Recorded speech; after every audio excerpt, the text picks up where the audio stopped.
మీకు ఈరోజు ఒక విషయం చెప్పాలి. ఈరోజు రాయలసీమ రైతాంగ వేదికను ఏర్పాటు చేశాను. త్వరలో రైతులతో సమావేశం ఏర్పాటు చేస్తున్న కర్నూలు కేంద్రంలో రాయలసీమ ప్రాంతంలో రైతాంగం పడుతున్న ఇబ్బందులు వర్ణనాతీతం. ఎవరికి చెప్పుకున్నా ఏమవుతుందో అన్న వేదనతో ఉండిపోతున్నారు. సకాలంలో వర్షాలు పడితే సంతోషం, పడకపోతే పరిస్థితి ఏమిటి? సకాలంలో ప్రాజెక్టులను రిజర్వాయర్లను ఏర్పాటు చేయకపోతే రైతాంగం వలసలకు పోయే పరిస్థితి ఏర్పడుతుంది. కూలీలుగా మారిపోతున్నాడు. అన్నం పెట్టే రైతు కూడా చివరికి అన్నం కోసం వెతుక్కునే పరిస్థితి వస్తూ ఉన్నది.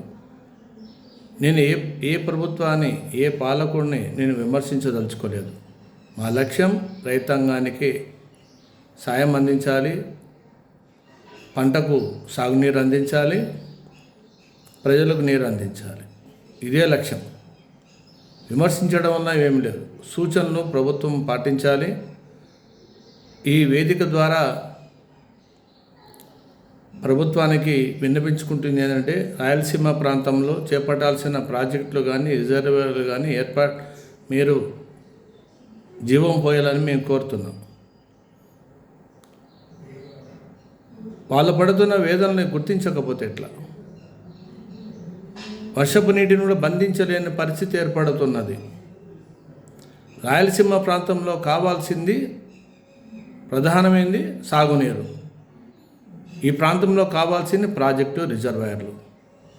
పరిశ్రమలు పెడతారు, బాగానే ఉంది, సంతోషం, ఉపాధి దొరుకుతుంది, ఉద్యోగ అవకాశం దొరుకుతుంది. కానీ ఆ పరిశ్రమలు కూడా నీరు కావాలి. కాబట్టి ప్రధానమైన అంశాన్ని ప్రభుత్వము విస్మరించకుండా జాగ్రత్తలు తీసుకోవాలని నేను ప్రభుత్వాన్ని కోరుతున్నాను.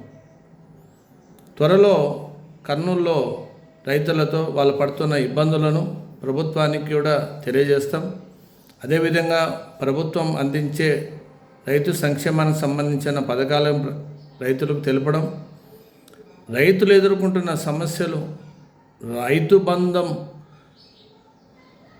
ఎవరికి అందుతుంది, ఆ సాయం అందిస్తుంది యజమానిక, కౌలుదారుక, రైతుగా? ఇంకా కొన్ని లోపాలు ఉన్నాయి. దానిని ఇంకా క్షుణ్ణంగా తెలుసుకొని ప్రభుత్వానికి ఒక వినతి పత్రం ద్వారా మేము తెలియజేసే ప్రయత్నం చేయబోతున్నాం. కాబట్టి అందరూ సహకరించాలని కోరుకుంటూ సెలవు తీసుకుంటున్నాం. జై రాయలసీమ.